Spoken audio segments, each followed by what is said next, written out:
す石を世のために料理します。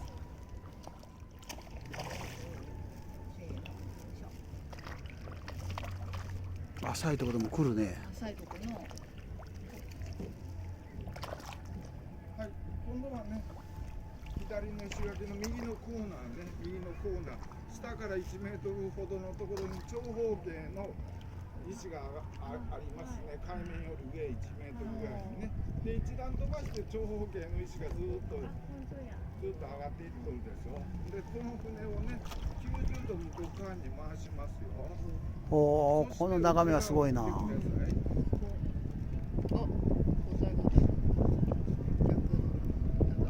おお、これは桟木作りってやつやね。今度はね、逆の位置でね、長方形おのお、なるほど。石が上上がっていっとるでしょ。これをね、桟木積みという。桟木積みね。へえ。算数の3に材木の木を書きましてね。ああ、すごいね。あ、これは船乗らんとあかんね、やっぱり。あまあ、石垣のね、強度を強くするための積み方らしい。どこから積んでいくの？びしょびしょになりながら積むのか。そうじゃないか。干潮の時に水せき止めてやるのか。まあ、こういう船からね、見たら景色も石垣もね、変わったずーっとついてくるじゃん、ほら。見ることができますよね。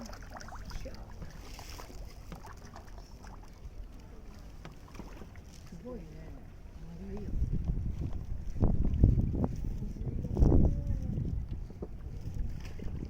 はい、今度はね、正面のね、屋根がグリーンの橋ね、左の本丸と右の二の丸をつなぐ唯一の連絡橋で、これ鞘橋と言います。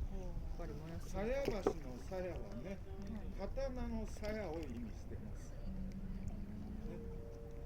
で、400年ほど前ね、この橋ができた当時ね、当然ね、屋根や手すりはついてなかったんですね。人が渡れるだけの橋にしてます。理由はね、戦いを想定してますので、右の二の丸から敵が侵入してくることを察知したときに、すぐ壊せるようにね、屋根をつけてなかったそうです。しかしながら江戸幕府の政権が安定したね、江戸中期になって初めてね、このようにね、屋根をつけたと言われております。で、その向こうが皆さんご存知と思いますけど、琴平電気鉄道にね、高松市公園で、あそこから電車に乗れば55分でコンペラ山に行きます。船の船というか城の江戸時いやいや代はコンペラ山に行くのに、お城の中や。昔は。で、船を降りてね、そこから歩いて行けたんですよ。おー、近いね。で、江戸時代の庶民は主な行き先ね、富裕層の庶民ですよ。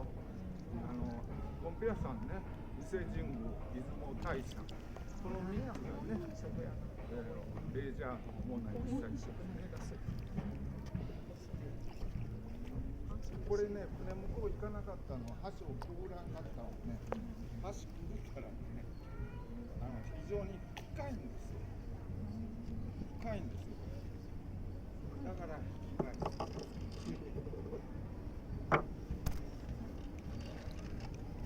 ずっとついてくるでしょ。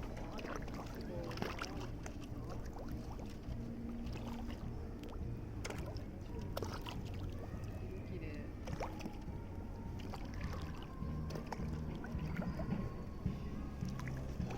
月見櫓は登りましたか？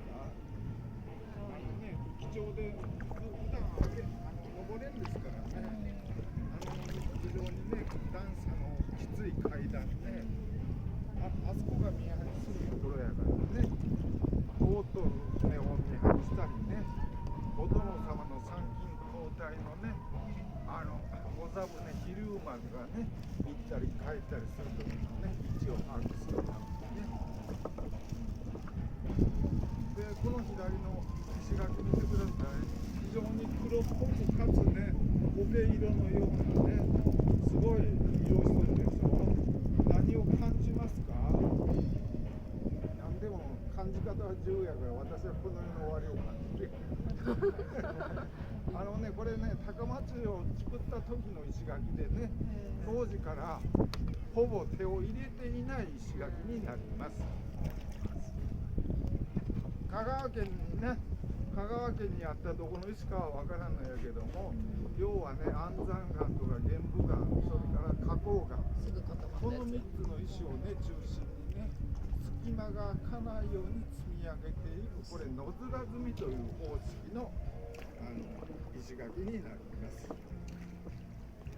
でどうもね お城の石垣というのはねこの野面積みという方式が一番多いそうです。一つ葉やだから一つ葉。でもね石垣はね本当に丸亀城の石垣で見事なもんやなと思いますね。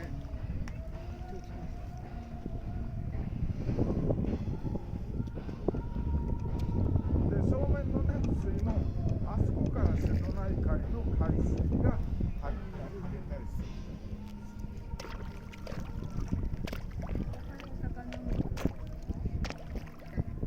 そうですね。このお魚もね晩になったらね、